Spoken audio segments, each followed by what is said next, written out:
A graça e a paz de Jesus, meu irmão, minha irmã, e a todos quanto me deram o prazer de estar expondo as escrituras para você. Mas antes de expor esse texto, né, esse texto bem conhecido, é um texto muito conhecido no meio cristão e até mesmo é, no meio secular mesmo. É um texto que todas as pessoas conhecem, né? Esse texto é muito trabalhado com relação ao perdão, né? Com relação a se perdoar, né, a não fazer julgamentos. Mas antes de expor esse texto, eu queria fazer uma ressalva. Meu Deus, eu me pergunto, sabe, dia 2 de julho desse ano farão 20 anos que eu aceitei Jesus como Salvador. E eu passei muito tempo mesmo, sem saber de certa forma como expor um texto, o que significava expor um texto. Ainda estou em fase de desenvolvimento, acho que a gente aprende durante toda a nossa vida, enquanto estivermos aqui nessa vida, nós aprendemos. Mas eu queria fazer uma ressalva, meu irmão, eu vejo muito obreiro, sabe, despreparado, meu irmão, e que, pelo amor de Jesus Cristo, os irmãos não têm saco para ouvir. Hoje nós estamos no século XX. Aqui atrás eu tenho um monte de comentário. Eu nem uso muitos de papel, uso mais em PDF. Tem um monte de comentário gratuito. É só ir lá e pegar, sabe? Olhar o que o texto diz. A maior dificuldade que nós temos, eu tenho, é fazer as aplicações, mas se expor o texto direitinho, de lá de dentro mesmo já dá para tirar algumas aplicações. Ontem eu tive o desprazer de estar sentado e ver o cara abrir lá em Mateus capítulo 25, falar sobre as 10 virgens, e meu Deus do céu, gritar, gritar, porque acho que ser pentecostal tem que gritar. Não tem, meu irmão. Eu sou continuista, eu acredito na continuidade dos dons, mas, meu Deus, é loucura demais. Era só essa observação. Então você, meu irmão, sabe, não estou falando aqui como senhor da autoridade da exposição, que eu não sou, né? Temos grandes expositores, o Hernandes, o próprio Augusto Nicodemos, não sou ninguém. Estou apenas expondo o texto, tentando expor as escrituras, tá expondo as escrituras para as pessoas se familiarizarem de forma simples, assim, de uma forma bem comum, sem muita teologia, sem muito, não, de uma forma bem simples mesmo. Mas expondo as escrituras, expondo a Bíblia. Então, vamos se esforçar, meus irmãos, vamos ler a Bíblia, vamos olhar bons comentários, o que as pessoas já falaram sobre esses textos, para não estar, meu Deus, enchendo linguiça. E uma boa exposição não precisa gritar, não precisa. Mas louvado seja o nome do Senhor. Esse texto que eu vou expor, ele é um texto, depois eu vou dizer nessa primeira parte como eu dividi o texto, mas antes eu queria fazer algumas observações com relação ao texto, porque alguns eruditos eles questionam a autenticidade desse texto, mais precisamente do versículo 53 e do versículo do capítulo 8, do 1 ao 11, é como alguns dizem que esse texto existe um vácuo. Por quê?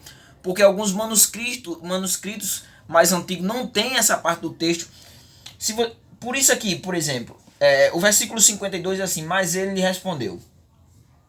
No caso, Jesus desceu para a festa e ali ele passa a ensinar, ele passa a trazer orientações ao povo e ali aqueles embates, né? E quando chega no versículo 52 diz assim: mas eles lhe responderam: tu és da Galileia, examine e vê, da Galileia não surge profeta.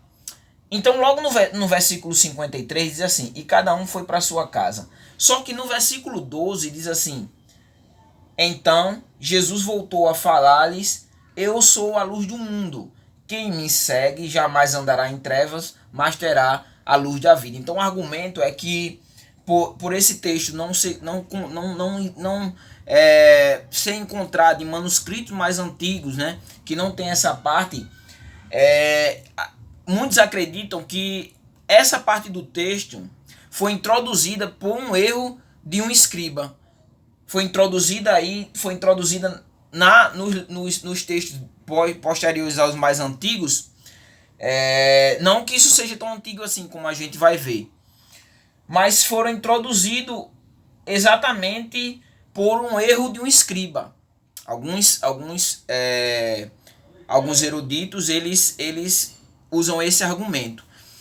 No entanto, se você for ver Papias, né, que era um discípulo de João, ele expôs essa história. Então você vai ver que esse texto ele é validado, ele não foi enxertado aqui, mas ele é validado. E Eusébio, que tem um livro seu muito bom que eu tenho, História Eclesiástica, ele fez referência também a essa história, a uma história semelhante a essa. Então, o Papias, que foi discípulo de João, ele fez referência a esse texto. Eusébio, né, também fez referência a uma história semelhante a essa. E no século IV, Agostinho também fez referência a esse texto. E ele dá uma explicação de o porquê. Agostinho vai explicar por que esse texto não tem os manuscritos mais antigos. E Agostinho diz assim, Santo Agostinho de Hipona, né? Viveu século IV, século V. Ele diz assim, que esse texto ele foi removido por temerem que as mulheres encontrassem uma justificativa para a infidelidade. Então Agostinho diz o seguinte, por que não encontra esse texto nos manuscritos mais antigos, né? Como alguns eruditos questionam. Porque esse texto aí foi removido porque os escribas, né, eles temiam que as mulheres encontrassem uma justificativa para a infidelidade, né? Então, essa observação assim com relação a esse texto que eu queria fazer. E aí, qual é o contexto, né? Qual é o contexto? Após a festa do tabernáculo, né? Você vê isso no capítulo 7, versículo 2, a festa do tabernáculo, que essa festa era a festa do tabernáculo, né? Após essa festa, o texto vai dizer que, logo aqui no versículo 53, diz que cada um foi para a sua casa e Jesus seguiu para o Monte das Oliveiras, né? Possivelmente, né, como era cotidiano de Jesus, ele sobe até o Monte das Oliveiras para viver aquele seu momento ali de oração, né, de comunhão com Deus. Então Jesus vai para o Monte das Oliveiras ali orar, né, como diz o versículo 1 do capítulo 8, que ele foi para o Monte das Oliveiras. E é interessante porque é um contraste. Enquanto Jesus ele vai para o Monte das Oliveiras para orar, essa mulher aproveita ali a festa e ela, ali durante o final dessa festa, ao contrário de Jesus que vai para orar, ela vai para usufruir dos prazeres da carne. E o que acontece? O que acontece na sequência do texto? Pela manhã cedo, né? Jesus, o versículo 2 vai dizer que ele voltou de manhã cedo, ele voltou ao templo e todo o povo foi ao seu encontro e Jesus sentando-se passou a ensinar. Então, após essa noite lá no Monte das Oliveiras, Jesus volta novamente, né, para o templo e ali, logo de manhã bem cedo, ele passa a ensinar novamente ao povo. Todo o povo foi ao encontro, Jesus senta-se e passou a ensinar. Só que essa mulher que tinha passado a noite ali usufruindo dos prazeres da carne, usufruindo ali do adultério, adulterando, traindo, ninguém. O texto não deixa claro se a mulher ela era casada ou se era o homem que era casado, mas o texto classifica ela como uma mulher que foi apanhada no ato do adultério. E essa mulher ela é levada até Jesus, né? Sem o homem, o correto era ter levado o homem e a mulher. E para que eles não levaram com a intenção de apedrejar. A lei dizia que ela devia ser apedrejada. Mas eles não levaram ela com a intenção de apedrejá-la, mas tão somente eles levam ali os escribas e fariseus, né? Levam ali aquela mulher com a intenção de pegar Jesus no calcanhar, de armar uma arapuca e colocar ou os romanos contra Jesus ou os próprios judeus contra Jesus. Esse é o contexto do texto que nós vamos ver. E o texto deixa claro ali que ali vai haver um tribunal, né? Que ela será julgada mais precisamente ali por dois tribunais, né? O tribunal dos homens, né?